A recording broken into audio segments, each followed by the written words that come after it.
안녕하세요. 좋은 아침입니다. 안실학교 새벽기도에 참여하신 여러분들을 진심으로 환영합니다. 오늘은 2020년 7월 20일 월요일 아침입니다. 저는 nep학교회를 섬기는 정선옥이라고 합니다. 우리가 먼저 기도드리고 교과 내용을 살펴보도록 하겠습니다. 기도하겠습니다.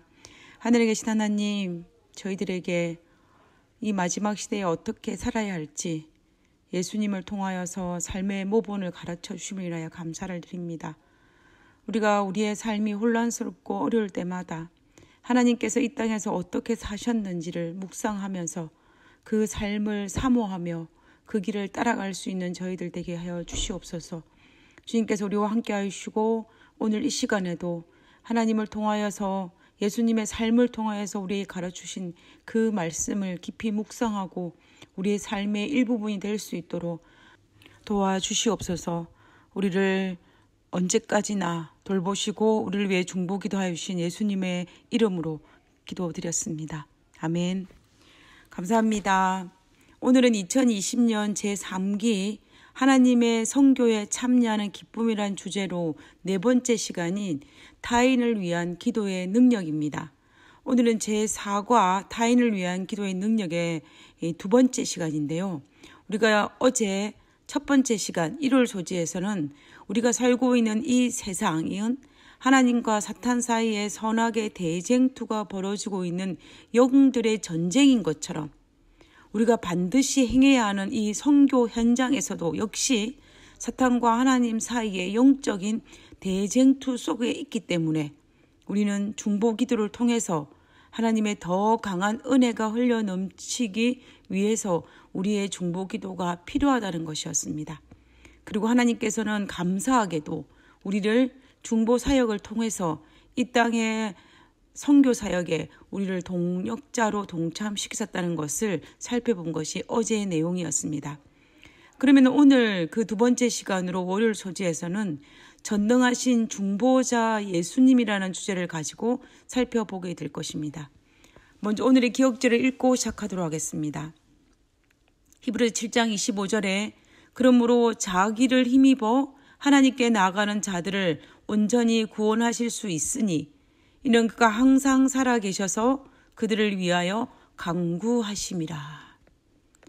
우리는 예수님께서 이 땅에 오신 목적 중에 하나가 잃어버린 영혼을 찾아 구원하기 위해 오셨다는 것을 알고 있습니다.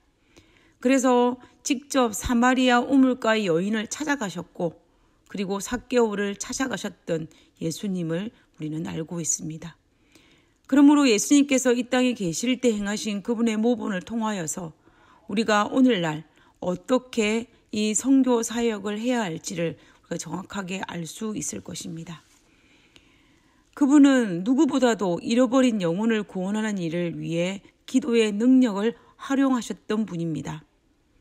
예수님의 생애를 묵상해 보면 예수님께서 이 땅의 삶을 살아가실 때에 에너지를 기도를 통해서 얻으신 것을 알 수가 있습니다. 예수님은 육신적으로나 정신적으로나 굉장히 힘든 사역을 하셨습니다. 그분은 항상 바쁜 일정 때문에 육신이 힘드셨을 것이고 많은 사람들이 예수님의 사역에 트집을 잡으려고 호시탐탐 노리고 있었기 때문에 정신적으로 매우 힘든 생애를 사셨을 것입니다. 여러분 혹시 등산을 할 때 핸드폰을 가지고 가신 경험이 있을 것입니다. 산에 올라가면 이 핸드폰의 시그널이 사라지면 핸드폰이 트지지 않는 경험을 하게 되었을 텐데요. 그때 유독 이 핸드폰 배터리가 엄청나게 손실이 빠른 것을 경험하였을 것입니다. 그 이유가 무엇이냐면은 이 평상시에는 이 휴대폰이 기지국에서 보내는 낮은 출력으로도 위치 신호를 파악할 수가 있는데 그렇게 되니까 당연히 이제 배터리 소모가 적어진다고 합니다. 그런데 이제 이 휴대폰이 통화권 영역 밖을 벗어나게 될 경우에는 기지국과 원활한 통신을 하기 위해서 최대한 출력을 내보냄으로 위치 신호를 잡아간다고 합니다. 그렇게 되니까 자연적으로 이 배터리 소모가 많아질 수밖에 없다는 것입니다. 그래서 최대한 4배 이상의 배터리가 빨리 소모된다라고 이야기합니다. 결과적으로 이 말을 가만히 생각해 보면 우리가 많은 신경을 쓰게 되면 더 많은 에너지가 소비된다라고 볼 수가 있는 것입니다. 기계도 그런데 우리 인간도 더 많은 어떤 정신적인 스트레스를 받게 되면 에너지가 많이 소모되는 것입니다. 결국 예수님께서 이 땅에 계실 때에 육신적일 뿐만 아니라 정신적으로도 많은 에너지를 사용하였기 때문에 그분은 힘들고 피곤하셨을 것입니다. 그분은 많은 에너지를 사용하셨기 때문에 그분은 또한 많은 에너지를 공급받으셔야만 했습니다. 예수님께서 이 땅에 계실 때 그 에너지를 공급받았던 그 비결은 우리가 사복음서를 통해서 확인할 수가 있는데요. 누가복음 5장 16절에 예수는 물러가서 한적한 곳에 기도하시니라. 그리고 누가복음 9장 18절에 보면은 예수님께서 따로 기도하실 때 제자들이 주와 함께 있더니 물어 가로사대 무리가 나를 누구라 하느냐. 지금 누가복음 5장과 9장에 나타난 이 말씀을 볼 때요. 예수님께서 물러가서 한적한 곳에 기도하시고 그리고 따로 기도하실 때 이런 모습들이 우리가 사복음서를 통해서 굉장히 많이 등장하는 것을 볼 수가 있는 것입니다. 결국 예수님은 항상 기도의 삶을 통하여서 이 땅에서 많은 에너지를 사용할 수밖에 없었지만 또한 기도를 통하여서 그 에너지를 공급받았음을 우리가 알 수가 있는 것입니다. 그리고 그분은 사역을 하실 때에 5,000명을 먹이실 때나 또 병든 자를 고치실 때나 귀신 들린 자들을 건지실 때에도 예수님은 선악간의 대쟁투에서 기도가 이 사탄의 군대를 물리칠 수 있는 강력한 무기라는 사실을 잘 아셨기 때문에 그분은 기도로서 하나님께 간구하였고 그 기도를 통하여서 힘을 얻고 그 기도를 통하여서 이 모든 험난한 삶들을 극복하신 것을 우리가 알 수가 있는 것입니다.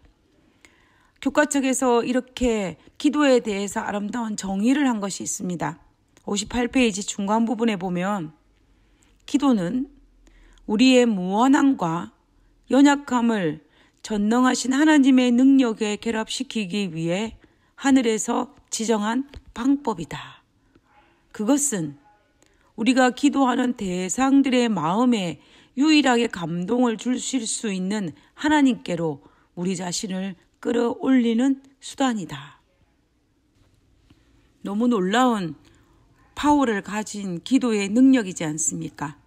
연약하고 무력한 인간이 전능하신 하나님과 결합시킬 수 있는 방법이라는 것입니다.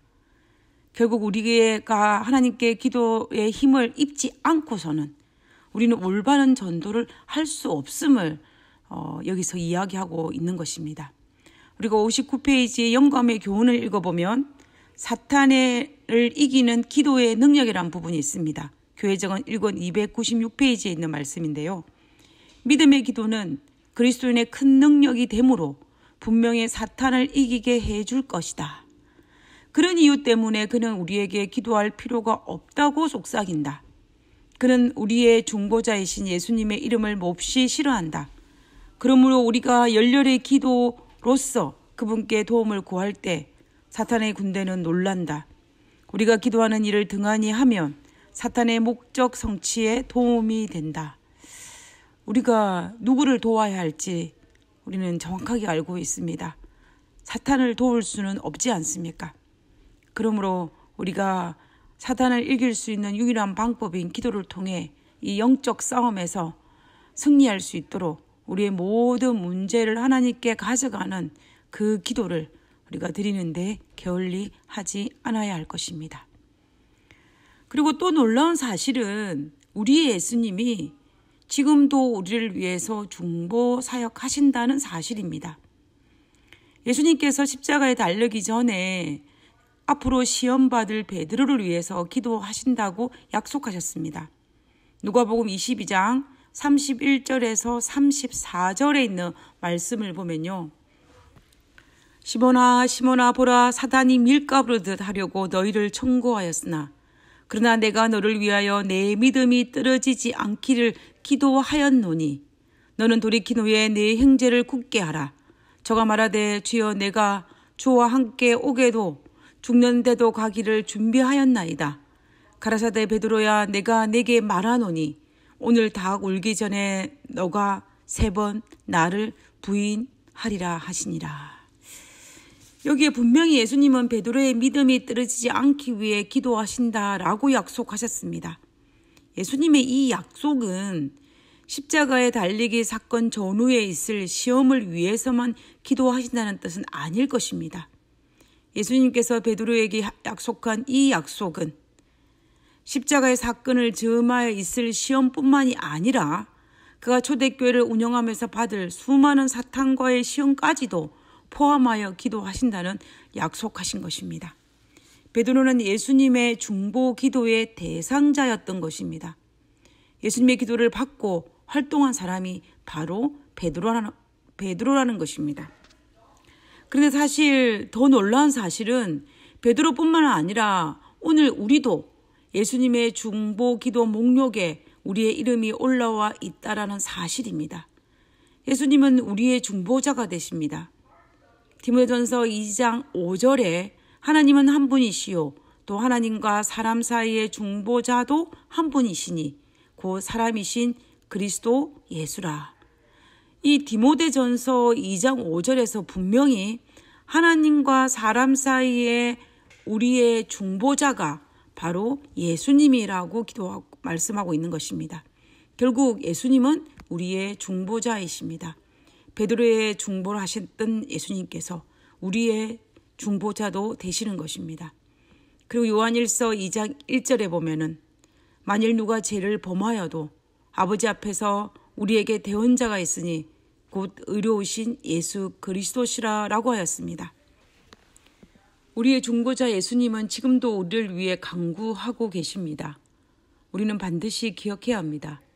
베드로의 믿음이 떨어지지 않도록 기도하신 그 동일하신 분이 지금 이 순간에도 우리의 믿음이 떨어지지 않기 위해 기도하시는다는 사실을 말입니다. 그리고 하나님께서 잃어버린 영혼을 구원하는 선교사역에 우리를 동력자로 동참하시기를 원하시는 하나님께서 우리를 기도를 통해 동참하라고 부르셨다는 사실입니다. 59페이지 상단 부분에 이 묵상 부분을 한번 읽어보면요. 그분은 하나님의 보좌 앞에서 이름을 부르며 다른 사람을 위해 기도하는 사역에 함께하자고 우리를 초대하신다. 우리가 끊임없이 기도한다는 것은 곧 우리가 기도하는 대상들을 구원하기 위해 하나님께서 전적으로 의지해야 할 필요성을 인정하는 것이다. 하나님은 분명히 우리를 기도를 통해 하나님의 사역에 동참하라고 초대하셨다는 사실입니다.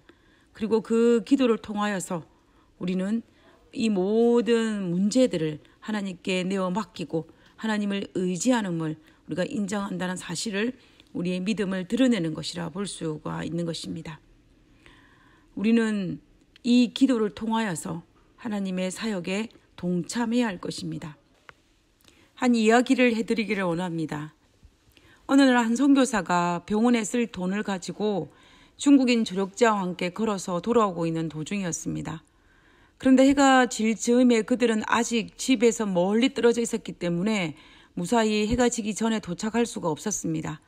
그래서 야산에서 야영을 해야 할 것이라고 생각한 선교사가 이제 이 야산에서 오늘 하룻밤을 자고 가자고 이야기하였습니다. 그때 중국인 조력자가 말하기를 이 지역에는 산적들이 너무 많기 때문에 굉장히 위험하다고, 그러면 이 돈이 무사할 수 있는 가망성이 없기 때문에 서둘러 가자고 이야기했습니다. 그러나 해가 너무 뉘엿뉘엿 졌고 또 선교사가 말하기를 이 돈은 하나님을 위한 돈이기 때문에 하나님께서 이 돈을 지켜주실 것이라고 우리가 하나님께 기도하면 된다라고 이야기했습니다. 그래서 그들은 그날 밤 잠자리에 들기 전에 하나님께 간절히 기도드린 후에 이 야산에서 잠자리에 들었습니다. 다음날 아침에 눈을 떠보니까 그들은 자신의 몸도 아무 문제가 없고 또 돈도 안전한 것을 발견하게 되었습니다. 그래서 그들이 돌아온 이후에 이 돈은 병원을 위해서 아주 요긴하게 잘 사용이 되었습니다. 그 일이 있고 난 다음에 수개월이 지난 후에 어떤 산적 두목이 병원에 입원하게 되었습니다. 그런 이제 병원 치료를 받으면서 이 선교사를 만날 기회가 있었는데요. 그래서 이 선교사에게 질문을 했습니다. 당신은 혹시 얼마 전에 이러이러한 도시로 가서 돈을 가지고 온 적이 있지 않습니까? 당신은 그때 호위병들과 함께 어느 조그만 야산에서 야영을 했지 않습니까? 라고 질문을 했습니다. 이 이야기를 듣는 선교사는 자기가 몇 개월 전에 돈을 가지고 야산에서 잠을 잤던 것을 기억해냈습니다.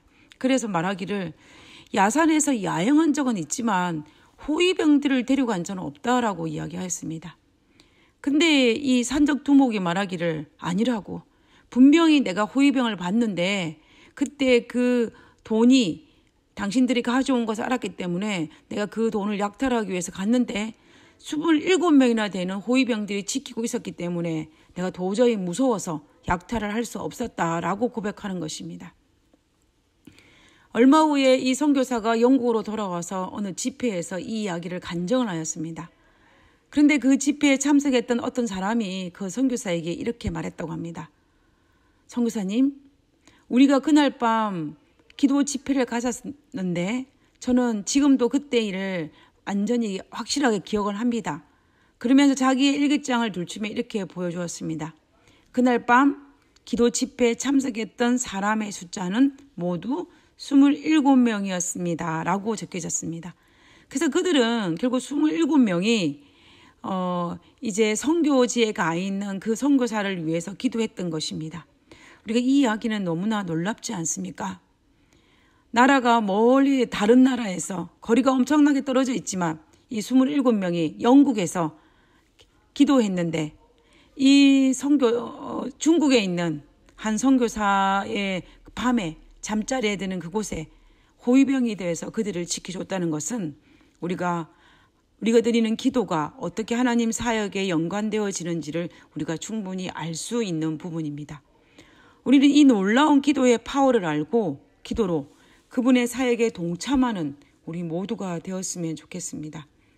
우리가 단순히 드리는 이 기도가 선악의 대쟁투에서 하나님께 승리를 이끌 수 있는 그런 동력자로 참여하는 놀라운 힘을 가졌다는 사실을 우리가 다시 한번 인식하고 우리가 하나님께 기도로서 그 선교사에게 동참할 수 있는 그러한 놀라운 경험을 하게 되는 우리 모두가 되기를 간절히 바랍니다. 그럼 기도드리고 오늘 교과 내용을 마치도록 하겠습니다. 우리가 상상할 수 없는 능력과 위엄을 갖추신 주께서 우리를 위해 기도하셨던 것처럼 우리도 겸손하게 우리가 섬기고 있는 자들과 섬겨야 할 자들을 위해서 기도하며 능력을 구하기를 원합니다. 하늘에 계신 아버지, 우리가 참으로 기도로서 하나님의 사역에 동참하기를 원하고 또 기도로서 그 능력으로 하나님의 사역에 놀라운 힘을 나타내기를 원합니다. 아버지, 우리가 이 기도의 능력을 힘입어서 기도하는데 게을리지 않게 하시고 우리가 날마다 기도의 능력을 눈으로 믿음으로 확인할 수 있는 저희들 될 수 있도록 도와주시옵소서.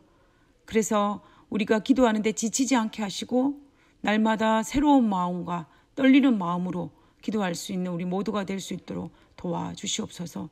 오늘 하루도 우리의 삶을 지켜주옵기를 간구하오며 거룩하신 예수님 이름으로 기도드렸습니다. 아멘.